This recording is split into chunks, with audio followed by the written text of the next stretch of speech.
Hello, I'm Laura Ingle, and you are in the strategy room. All right, here's a question for you. What's the difference between a Democrat and a socialist?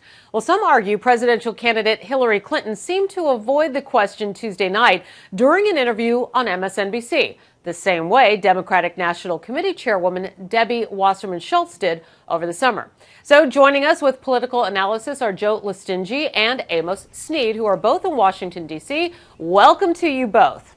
Thanks for having us. Thank you very much. All right, guys. So the question was asked in reference to Clinton's competition. Of course, we're talking about Vermont Senator Bernie Sanders, who identifies himself as a Democratic socialist. Clinton went on to say she is a progressive Democrat. So why do you think Clinton and Debbie Wasserman Schultz sort of avoided this question, Joe? I'll start with you.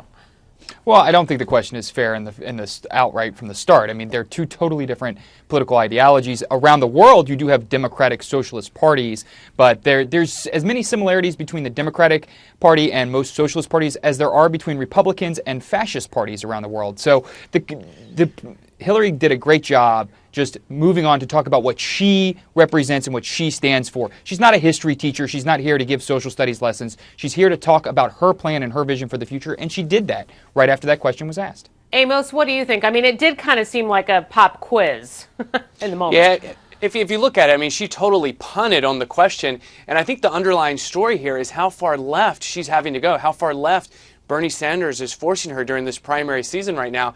That, if it's too far out there, once we get to the general, how does that play in, I don't know, eastern Ohio when she has to move back more towards the middle? So I think that's the big underlying story here is, how left she's had to go to compete with Bernie Sanders. Joe, was it that big of a deal during the interview? I mean, in terms of trying to make that definition, she wouldn't be clear on what the difference was.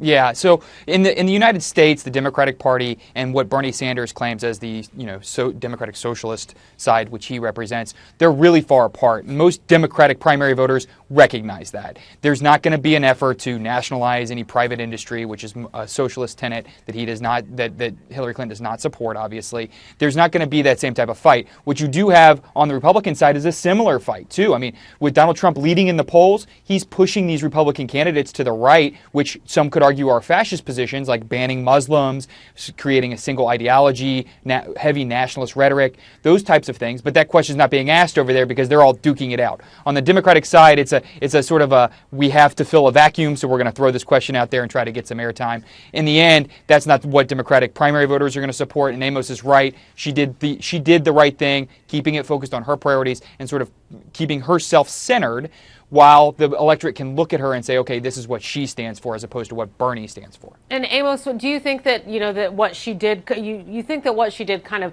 covered her bases, she was able to stay on her focus? Is there a big difference that should have been made of what the difference is between a Democrat and a socialist? Look, I mean, she answered the question as well as a politician can because she's been running for president for the better part of, a decade. But I think this is something that's not going to go away. I mean, she's going to have to talk to the media, talk to people on the campaign trail every day. So I bet this question continues to come up to Hillary Clinton. And in this 2016 presidential campaign, I mean, does it make a difference whether you're a Democrat or a socialist? Obviously it does, but what kind of difference do you think it makes, Joe?